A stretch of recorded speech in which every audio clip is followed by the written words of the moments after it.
Okay, so let us start with the webinar.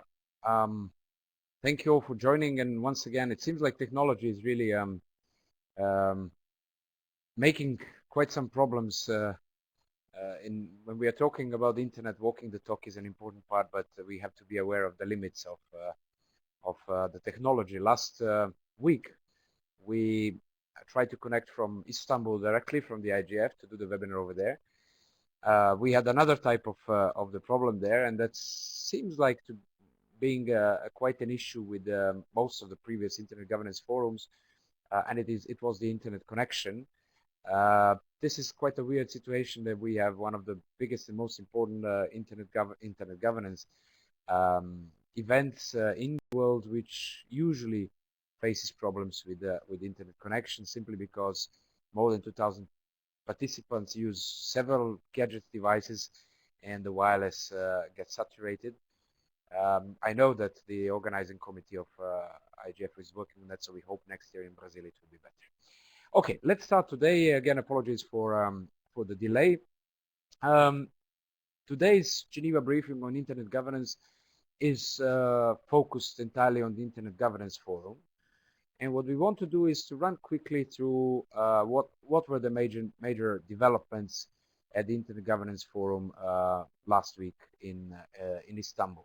Once again, for all of you that might not have followed the whole Internet governance process, Internet Governance Forum is a result of the World Summit on Information Society of the United Nations and an annual big meeting, global meeting discussing internet governance issues among various stakeholders. This year, as Jovan already sent a message previously, we had over 2,000 participants. About 20-25% of them were governments, which seems like an improvement from previous years. But we will go through these updates. Before we move, briefly, we had about 1,600 foreign and about 700 local Turkish participants, and something about 100 remote participants. Well, I think it was in fact 1,000 that I made a mistake with this figure. There is a correct figure also in the chair's summary of the IGF. Remote participation was present, even though it seems like it has not really evolved to a stadium which we would like to see in sense of the interactive participation. Main topics that were discussed at the IGF this year, the hot topics were basically related to Net Mundial. We covered discussions about Net Mundial in previous months. So now it was the focus on the results of Net Mundial, both in sense of the innovations in process, because this was the first time we have seen the kind of a multi-stakeholder negotiate document drafting process. So reflections of whether that process, how it can be improved and whether it can be used for the IGF as well in future.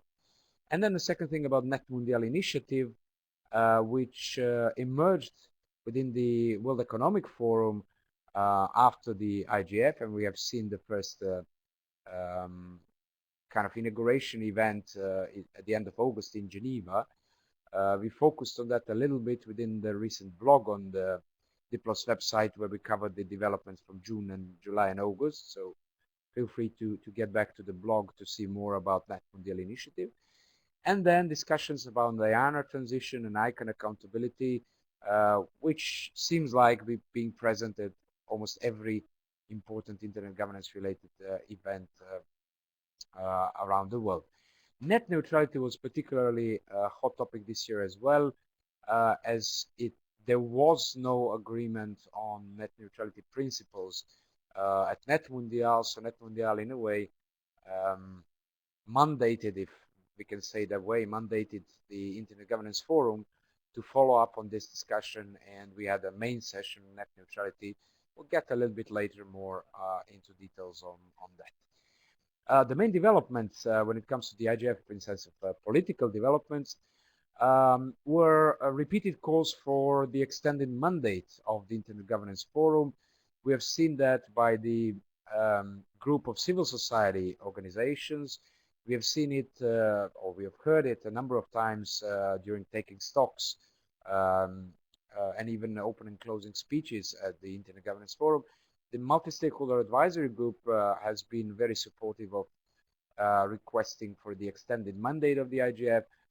So we'll likely see this going into a more formal form towards the UN General Assembly and their decision on the possible extended mandate. The duration of the new mandate is speculated, or at least the suggestions for the extended mandate goes from 5 to 10 years and even beyond. These are just the suggestions, of course. The second important development was founding of the Internet Governance Forum Support Association, which is a new mechanism of gathering funds mainly from the corporate sector, but not only, through a membership fees and the contributions in a more relaxed, more flexible form of acquiring funding and processing funding rather than only the Internet Governance Forum Secretariat, which has to follow the very strict UN rules. And the idea is that the IGF Support Association fundraises and assists the IGF Secretariat as much as possible, including some kind of direct funding for things like, well, that is one of the ideas, remote participation, capacity building, fellowships, and many IGF support staff, and many other options. It is a very new initiative. It has been pushed mainly by the technical and corporate sector with some participation or at least following of civil society. We will see how it will fly. It is critical that this support association receives a broader support if it managed to keep transparency and inclusiveness as main principles. Those are the highlights. Now, one of the things which are very interesting or quite new for us at least, but I'm sure you will find it very interesting as well this year, is that Diplo partnered a couple of months ago with APC and FGV civil society and academic organizations to do a research on the success or failure of NetMundial. And one of the components that Diplo is developing within this project and beyond is the analysis of the text or transcripts and the contributions of Internet governance processes. We did some similar exercise last year when we analyzed the transcripts of the Internet Governance Forum in Bali.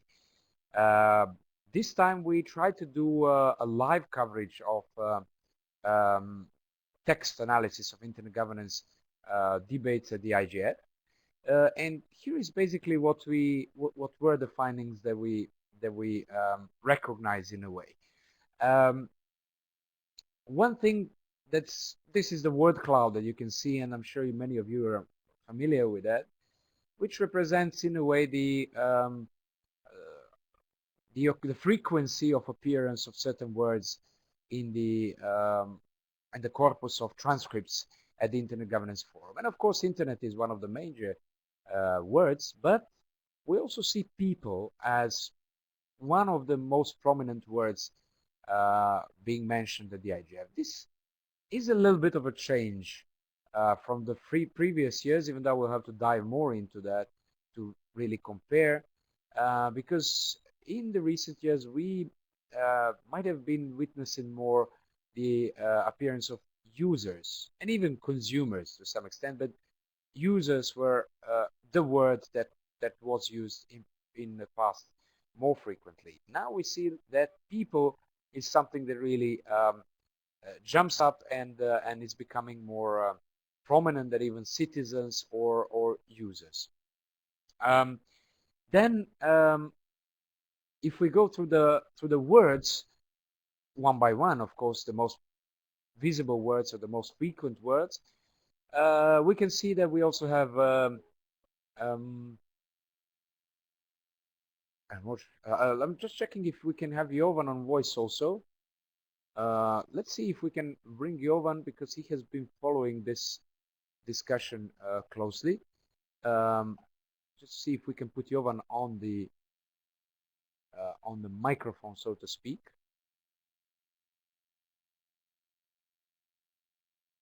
Okay, Jovan, you should be able to jump in with voice. You have to deactivate or demute your microphone, which is in the top menu. I guess you can hear me now? Yes, thank you, Jovan. Floor is yours. Hi, everybody. Well, Vlada already introduced, started with the IGF true language analysis. It is, just to give you a few background information, it is the attempt to see, to do sort of X-ray of the IGF or any other meeting. As you know, IGF is unique with its verbatim transcripts together with icons and iTunes events, which is very interesting innovation from the internet policy sector. What we have been doing, what we did last week, after every day, we did analysis of all transcripts and tried to indicate what was the major spirit of the discussion. And here is, you can see the summary of the complete text corpus which was generated during the IGF. As you can see, there are quite a few words, general words, but what is interesting, Vlada already mentioned, was this shift from previous use of the words like people, citizen, individual, citizen, individuals, users, consumers, to people. Therefore, internet and people are the most frequently used words during the IGF. Next slide, Vlada. Okay, you will also get, when we complete the analysis, the first result will be by the end of this week, is rhetorical tone. Here is the summary of the first session opening of the IGF, where you can see high level of optimism, which is in a way typical for the opening, and the low level of realism. Now, what we are now analyzing is to see how that ratio between activities, optimism, certainty, realism, and commonality has been going through the IGF. One surprising insight here is that there is a relatively low level of commonality. Commonality means establishing bridges between different communities and engaging in discussion. By the end of the week, and we will have more details how these 5 elements stay throughout the transcript. Next, Vlada. Now, you can see on the opening session, and we'll have for the few other sessions, how these 5 categories look for each speaker. It's interesting, for example, that Fadi Shehadi from ICANN had quite consolidated high level of optimism, but also high level of realism, commonality, and certainty. And with some other speakers, these discrepancies are much, much bigger. It's interesting to follow that dynamics as well. Vlada, next slide. What is another interesting development is the low level of use of E. If you can recall developments during the WSIS, World Summit on Information Society, the key prefix was E. There was e-education, e-commerce. Now it has been gradually replaced by cyber, digital, and this year net, which almost didn't exist during the previous IGF, got additional relevance, high relevance, mainly thanks to Net Mundial. What we've been trying to follow throughout the IGF process is also use of prefixes in the context of the topics that were discussed, because cyber is often used when we discuss question of security, digital when it comes to development. And now we have this new development with Net, mainly related to Net Mundial and Net Mundial initiative. And we'll continue scanning the IG discourse in the context of the use of prefixes and how it shapes the predominant discussion. Next. Well, back to you, Vlada. Just one more info. Please let us know if you would like to receive updates on the linguistic analysis. By the end of the week, we will complete the analysis of text corpus from the IGF, including rhetorical tone and other details. Over to you, Vlada. Thank you, Jovan. I was watching also the chat window over there, and there were two very interesting comments. One is what happened with the governance, and when we were going through this, I'll just briefly get back to the slide with words. We can see that the governance has not really showed up in the first, I think this is 20. However, government has showed up somewhere in the, what is it, after 15th place. Now, I warn that we are still fine-tuning the exact number of wording and stuff, because it really depends on the phrases we use and uh, how well we shape the phrases. So some minor fine-tunings might still occur, and we'll definitely update you on this. But it is interesting to follow, as you also observe, the word governance, government, and the other words, how they move through this corpus. Another interesting comment was that from Kafui, more work needed, were greatly used, and it sums up what our next steps are, and I can't agree with you, Kafui, that we need more. That's certain. Okay, let's briefly run through other main developments at the IGF. Some of the people are mostly questioning what are the improvements of the IGF year by year, and this year we could recognize a couple of improvements. Last year, if you remember, at the IGF in Bali, for the first time we had a very controversial topic as a main session. It was related to surveillance and the Snowden affairs, and that's where the IGF to some extent managed to catch up with the trends and openly discuss controversial topics. This year, the IGF in a way followed. We have seen kind of a same trend where the hottest topic was net neutrality, as it failed to be introduced into the Net Mundial final document, even though initially it was in the first outline of Net Mundial document. So IGF picked up on the discussion of net neutrality, and we have seen a very elaborate discussion on this topic. Then we have seen, or we are seeing more and more, that the IGF is becoming kind of a hub of all the processes that are related to IGF, to the internet governance. IGF is the place now where there are trends that all the other processes are being discussed and debated. And this year we had discussions about Net Mundial, about Net Mundial follow-up, about WSIS plus 10 process and the CST review of 10 years of WSIS, about the IANA transition and ICANN accountability. Well, in these other processes, the IGF is mentioned as well. It seems like the IGF is currently the only place where all these other processes are debated in details openly, and that is certainly one of the achievements of the IGF recently. There have been a lot of talk about tangible outcomes of the IGF, and the recommendations of the CST working group on improvement of Internet Governance Forum were exactly in that direction. That it was suggested, it was recommended that the IGF should become more tangible or more outcome oriented. It doesn't necessarily mean documents coming out of the IGF, as we know that IGF is a non-negotiating space and non-binding space. Yet there are many other possible forms of more tangible outcomes, and one form was introduced this year. It was Best Practices Forum.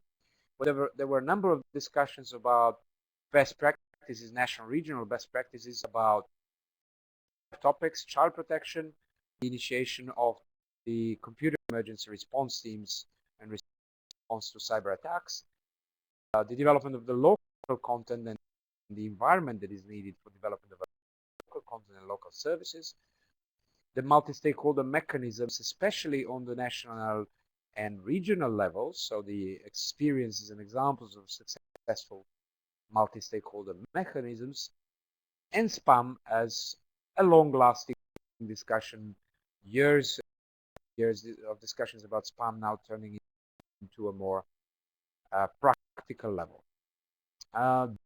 Then we had a set of community inputs where we have seen the IGF Secretariat opening up call for community inputs about both the process and specific side about the IGF, which in a way contributed not only to shaping the IGF agenda, which is usually completed by May meeting of the multi-stakeholder advisory group, but also shaping the topics that will be discussed within each of the main sessions at the IGF, which means that basically people were able to submit contributions and opinions what should be discussed even during the summer break and almost just before the IGF, so that the organizers of the sessions should take these topics into account. Capacity building track is becoming more and more prominent, and we have seen the orientation session now becoming more shaped with much more space still for improvements, but also some of the pre-events in form of webinars, which we have seen over the summer break in Africa, 2 webinars in Africa, 1 in Latin America, 1 in Asia Pacific, which served to introduce the topic of internet governance and the format and the importance of internet governance to everyone who is interested around the world through webinars and online means. And lastly, but not the least, is the national regional IGFs and the debate. There is a specific track about national regional IGFs at the IGF, which is basically serves for exchange of experiences and also what are the main topics in different regions, so that we can compare what are the key priorities for different regions in the world. I see the comment about net neutrality. I'll get back to it in a minute. And we have a question just quickly using the time about the institutional improvements and what is IGF doing about that. And we had a session, and that was one of the main sessions, and that's where I think I'm turning now. One of the main sessions before we move to focus topics is exactly about the architecture of the Internet Governance Forum. And Jovan was one of the moderators of that. I don't know, Jovan, if you wish to briefly comment on how did the discussion about Internet governance architecture and instruments developed at the IGF, including the wider context of the IGF related to Net Mundial, CSTD, WSIS plus 10, and so on. Jovan? Sure. Vlad, it was, you can hear me, yes? It was yes. a mega session with 21 participants, or I think 22, they counted at the end, with quite a few high-level speakers. And what was fascinating that we managed to keep them within the limited time frame, including academics of 2 minutes, plus 1 minute for reflections. The main underlying question was related, when it comes to the IGF, to the type of the outcome that IGF can produce. And if the outcome is something like a Net Mundial declaration, then the IGF will require a negotiation process. And the core issue which we couldn't resolve at the panel was how to preserve the IGF as non-negotiating body, while in the same time negotiate some sort of outcome document. That was the main question which remained open after discussion. Some presenters argue that there is no need for that type of the outcome of the IGF, that IGF should remain some sort of bazaar where ideas are exchanged and good practices, while the others, mainly governments, insisted on more tangible outputs that could be in the form of a recommendation or negotiated document. And that was, I would say, the main tension between, on the one extreme, keeping IGF without any outcome, then the other idea to have the IGF with some sort of innovative outcome, but nobody could point it exactly how it would look like. And then the other, I would say, extreme was the IGF as a place where the outcome would be negotiated. And it is going to be, I would say, the major issue with limited possibilities to solve this catch-22 situation where you have, if you want to have a common tangible outcome, it has to be somehow agreed upon, and the negotiation is so far the only way to do that. Over to you. Thank you, Jovan. I hope this responds to your question, Wisdom, about the institutional improvements, unless you refer to one of the specific institutions. Let us know through the chat and we can get back to that.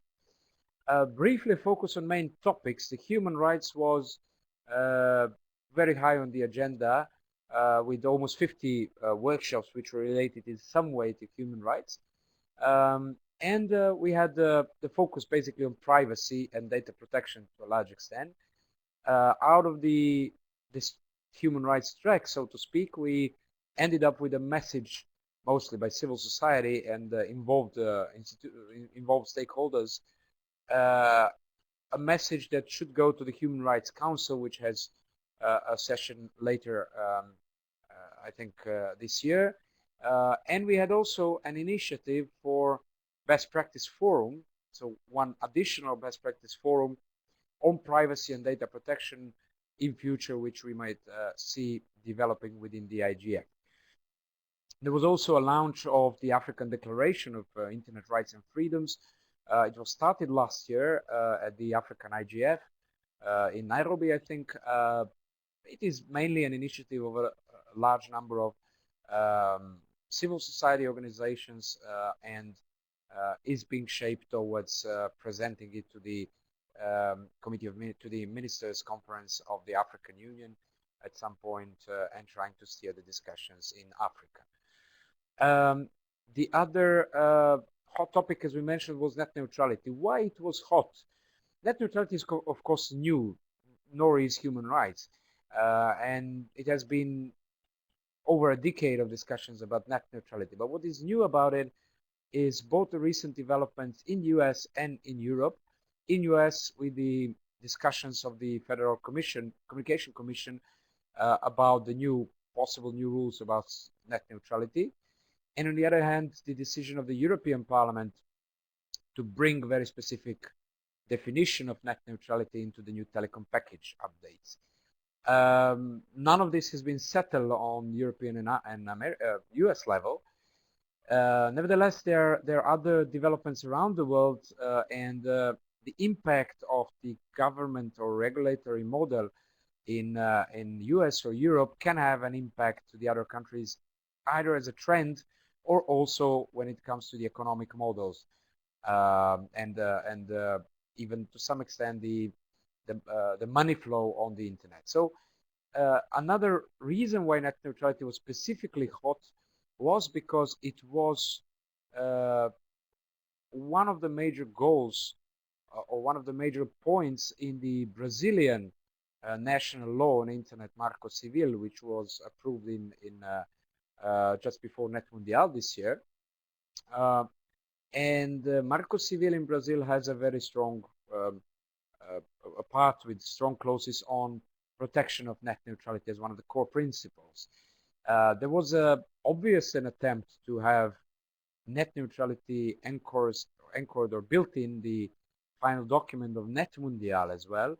But at the end, after long discussions and negotiations, we have seen that net neutrality have not found its way in the final document, in spite of the fact that it was in the first draft document.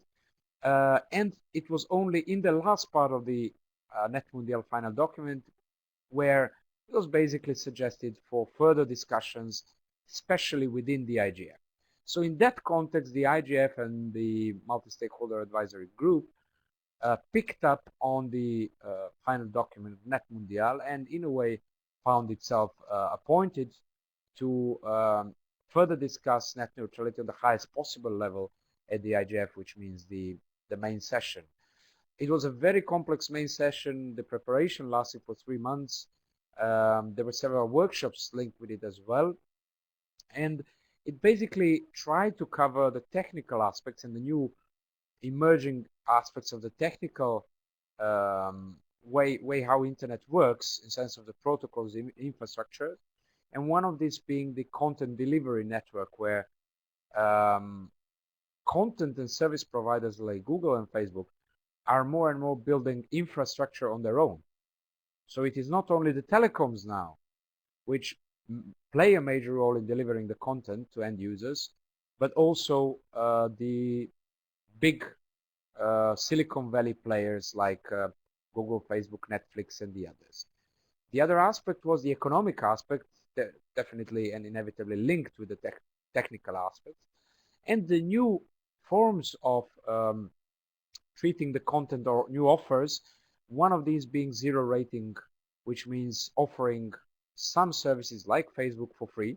So you probably have in your countries, or maybe some of you not yet, the offers of mobile telecom operators offering data packages for internet, but having, for instance, Facebook or WhatsApp for free. And what are the consequences, good and bad consequences of that on the user experience and open internet. The other one, of course, specialized services, which we have seen in previous discussions. There was a huge emphasis on human rights component of net neutrality, talking about basic principles such as non-blocking and no unreasonable discrimination of traffic. Of course, defining unreasonable is tricky, and it was raised at the session, and we have heard from the commissioner from FCC, from the US FCC, that the way the FCC discusses what is in a way appropriate and reasonable when it comes to discrimination of content is related to public interest. So it's really vague, and it's left in the hands of the regulators and legislators to decide what is a public interest in that sense. Internet access was high on the agenda again. It's always on the agenda of the IGF, and one of the main sessions was devoted to internet access. And of course, it was there were initiatives to again link the internet access to the post-millennium development goals discussions. Building digital trust was another track, not that much linked to cybersecurity this time, even though it was more expected, but rather to a general trust building between the governments and other stakeholders, including discussions about the surveillance and data protection and other aspects of trust, not necessarily only linked to cybersecurity. So that is, in a nutshell, the IGF discussion. What is coming next is the review of the mandate of the IGF by the UN General Assembly based on all the reports collected in the previous years. Some general opinions are that the mandate will be extended. There are no major oppositions to that. The question would be whether the mandate itself would be changed while also extended, or it would remain as it was, as an open platform for discussion and dialogue, and what the mandate would, what the extent of the mandate would be in terms of the years, whether it would be 5 or 10 years or more or less. It's up to see. The multi-stakeholder advisory group is up to a renewal. There will be more than 1/3 of MAG members leaving the multi-stakeholder advisory group this year, which means about 55 members of MAG, 55 members are in MAG. 1/3 of that will be, or even more, will be renewed. And if you are interested, or you know someone who would be interested to get involved with the MAG of the IGF, the call for applications will be issued in the next weeks at the Internet Governance Forum website. So do follow it and apply. Expected in 2015, IGF, possibly new best practices forum. We mentioned data protection and privacy is one possible topics, maybe some other, capacity building is another option. Intersessional dialogue is something that has been mentioned a number of times, and net neutrality might become one of the topics which would be shaped between the two IGFs in one way. Linked to other processes will probably be further strengthened as the IGF tends to become the top space for discussing internet governance and various other initiatives. And we might see, as Jovan mentioned, other possible tangible outcomes, including some sort of principles coming out of the IGF, possibly following the, let's say, improved model of Net Mundial or some other way, but this is still very new, and we'll see how the things will develop throughout the year. In a wider context, we have WSIS Plus 10 review, CSTD review of 10 years of the WSIS, and the call for contributions is currently open for that. I think this is a questionnaire. The ITU Plenipot meeting is taking place in Korea in end of October this year. So we'll see many new developments, and we'll see how IGF is going to fit into these and follow up in response to these. One last comment is what Geneva Internet Platform prepares in the next period with regards to internet governance. We have the discussion on how to overcome IG policy silos on the global and national levels. We have who do I contact if I want to raise my IG concerns. That has always been an issue for many, especially developing countries. If you have a concern related to internet governance, a very practical concern, it may be about cybersecurity or data protection of human rights or economic issues. Who do you call? Which institution do you turn to try to settle a concern you might have? We have on 28th of October a discussion on evidence and measurements in IG. What sort of data and numbers are we talking about? And it's basically trying to incorporate various evidences, various data that we have on the net, including security and other things, into evidence-based policy making. And all of these discussions are basically tracks that lead into the Geneva Internet Conference in November, taking place in Geneva. Jovan, please reflect the process. Okay, just a few info on this process towards Geneva Internet Conference. We identified these 3 issues. Each issue will be initiated by webinar in situ Geneva Internet Platform and online. The first one on 16 September, 11 o'clock GMT, and Vlada already listed the topics. After that, we plan to have the online debate. For example, it would be interesting to see how different countries are overcoming IG policy silos, how on national level countries are combining the efforts of the ministries of telecommunication, culture, information, security, foreign affairs. We see it as probably one of the major challenges, both on national, regional and global levels. Therefore, each topic will be introduced by this webinar with the major issues, and then it will be followed by online discussion, which will at the end feed into the Geneva Internet Conference. Over to you. Thank you, Jovan. This is in a nutshell about the IGF. We had a bit of delay at the beginning, so we can have some 10 more minutes of comments and questions. I'll run through a number of your comments that I see here. Let me see. First, we had a comment from Wisdom. Internet governance should serve as a catalyst for sustainable and inclusive development and for the promotion of human rights. Participation should reflect geographic diversity and include stakeholders from developing and least developed countries. Wisdom goes on.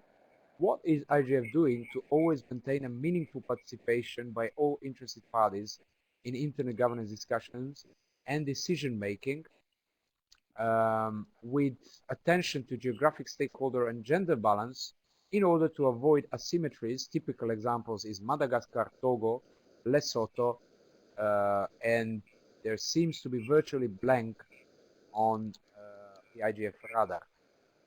You're absolutely true that there is still a lot of not only geographical aspect, but a lot of possible stakeholders that should be involved. The multi-stakeholder advisory group has discussions on um, outreach of the IGF almost throughout the year on its agenda. And at the IGF, we had within the capacity building roundtable, we also had a very fruitful discussion on how we could possibly try to target newcomers and new stakeholders. And there was an idea of a follow-up of firstly of using the both traditional and new means of communications, both the old media, traditional media such as articles and such things, and new media such as blogs and webinars, to outreach to newcomers and inform them about the existence and importance of the IGF, and of course allow them the way to participate. But also to link all of this with the national and regional IGFs. For instance, if we don't have the national IGFs in these countries, we should try to reach out to them through the regional IGFs in Africa, in Asia Pacific, and so on, Caribbean, Latin America, so that we basically try to bring them in the regional maybe first, and then into global IGF if possible. One way, of course, for them to participate in global IGF, since resources are very limited, finances are very limited, is the improved e-participation. That's something that discussion is ongoing. And the other one is possibly raising funds for fellowships and capacity building programs for these countries and these stakeholders also to be able to meaningfully participate in the IGF. There are many ways to try to suggest all of this, including through the MAG work, through the regional IGFs, through the IGF website. So please try to join and support these discussions as much as possible with your fresh ideas. David says internet neutrality is really a hot issue and embraces a lot of other issues such as multiculturalism and diversity. Yes, David, that's absolutely true, because one of the points of discussions is that the prioritizing content based on economic interests might end up with limiting the access to less market powerful content and services, such as, let's say, okay, Wikipedia is a strong service, but it's commercially not a strong one. But then again, we have a lot of local content, new services, and in that sense, it is important to make sure that that the content of such kind can be accessed equally as any other content on the internet, including that one that might be coming from the corporations, which are of course market dominant ones like Google and Facebook and so on. And that's one of the nitty-gritties of net neutrality discussion. Jovan responses to wisdom inclusion is the key challenge. How to do it in an efficient way, not only to have formal participation, but real impact. Sometimes it goes to extreme. For example, I had to chair the session with 21, 22 speakers. And this, what Jovan mentioned, is really the key. And I think IGF is starting to discuss or realize more and more that it's not just enough to have 2,000 participants, that we really have to have all the participants, so to speak, on an equal level of understanding what the internet governance is, what the IGF is for, so that they feel comfortable to discuss, so that they have already built up their own positions, they feel comfortable to discuss it, and also that we have the formats at the IGF which allow a lot of interaction and new people, fresh blood to some extent, to express themselves, and we hear new opinions, not just the speakers and the rows of speakers on the panels. Kafui says, please, is it possible to get the presentation as a download? Yes, Kafui, certainly will make the presentation available for download, and a short summary of the webinar as well within the next couple of days. So follow the website, and we'll also inform you. Mamadou says, please can you explain a bit about IGF mandate expansion?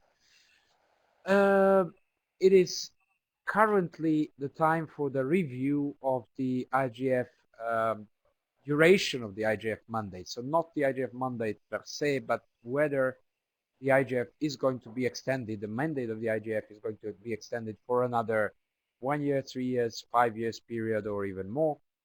And that is something that will be discussed within the UN General Assembly. Of course, it comes with the suggestions of the UN General Secretary General, and for the time being, most of the comments, if not all, that have been coming through the IGF and through the CSTD review process and through the multi-stakeholder advisory group and through the IGF itself, recommend the or ask for the extension of the IGF mandate period for another 5 or 10 years. What will happen, we'll see by the end of this year. What might happen as well, because we are talking about the UN General Assembly, is that the format of the IGF might be discussed as well, but it's not really likely. Jovan might comment more on that. It seems like it's rather a discussion whether the IGF as it is now and following the CSTD recommendations for improvements, which means more tangible outcomes, greater inclusiveness, capacity building, would be sufficient, and this kind of a format of the IGF would just get approval for another probably 5 or more years to run.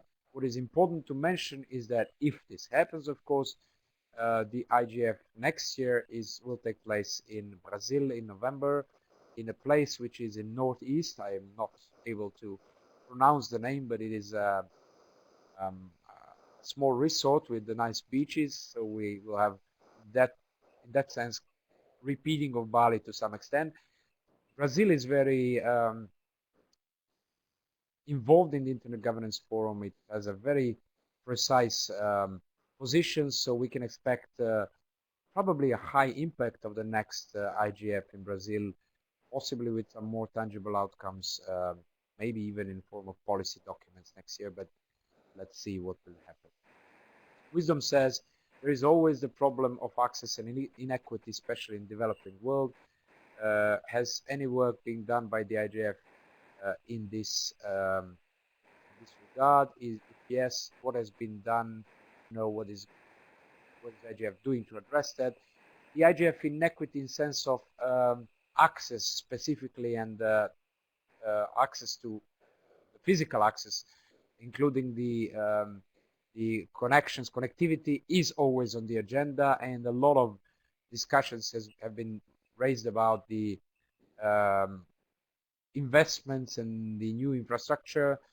One possible idea that you might come up with is the best practice forum for connectivity, and that might be something you might actually try to suggest for the IGF to come up with next year.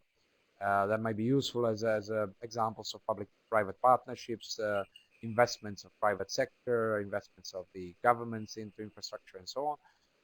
The other aspect of that is, of course, the costs, and that has been discussed, but I think there is much more to be discussed about economic models. It seems like the ITU WCIT in 2012 was the platform to discuss economic models and the money flow, rather than the IGF, unfortunately, to a larger extent. So we might see that in the next years. And of course, again, you're welcome to raise these issues and maybe organize some of the sessions at the next IGF. Kafui says, David, I think security is also an issue of interest with regard to net neutrality. The case of the right to be forgotten move comes in. Yes, security and the right to be forgotten has been discussed at some of the workshops at the IGF. So this has also been on the agenda within the Esqua. Thank you from Beirut. Thank you, Esqua, for joining us and following. David says the issues are enormous and multidisciplinary. I suggest IGF engages more with other disciplines in dealing with the challenges of IGF.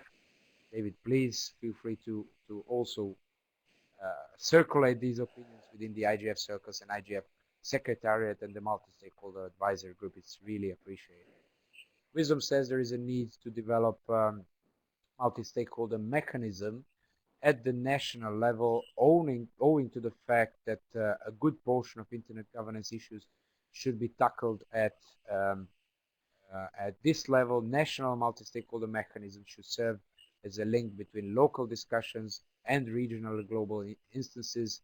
Therefore, a fluent coordination and dialogue across those different dimensions is essential. Definitely, wisdom. This has been high on the agenda within the Best Practices Forum this year at the IGF about the multi-stakeholder mechanisms at the IGF at the national level. There is currently at the IGF website, and we'll share it in our post blog about this webinar, a link.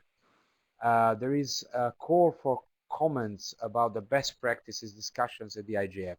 So please visit www.intgovforum.org and try to go through the best practices summary and see if there is anything you would like to add with regards to multi-stakeholder mechanisms, especially on national and regional level. This is highly important.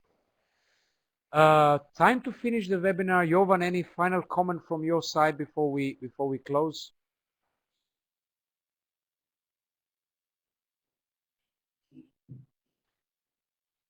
I'm not sure if Hi, Jovan. Vlada.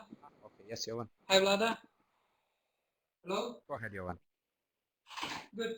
Not any major comment. We just discussed with a few colleagues who are following it here in Geneva. Probably in some of the next webinars, we should do topic-related summaries.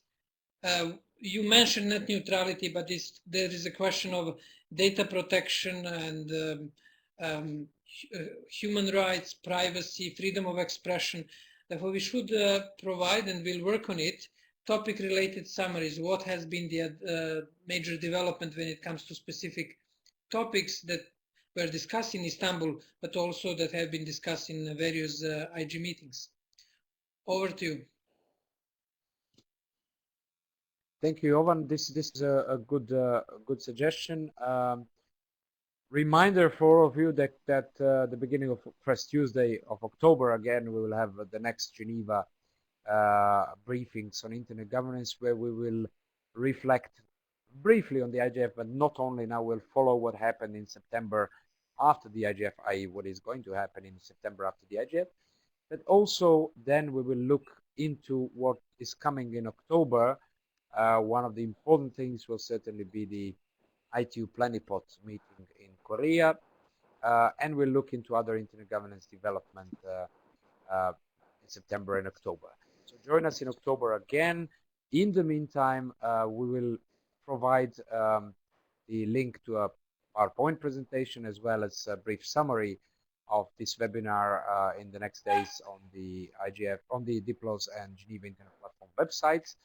And we will certainly update you if you're willing.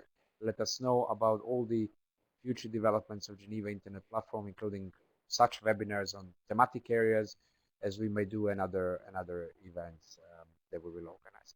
Thank you once again for coming. Thank you for your patience at the beginning of the webinar, and see you again in early October, if not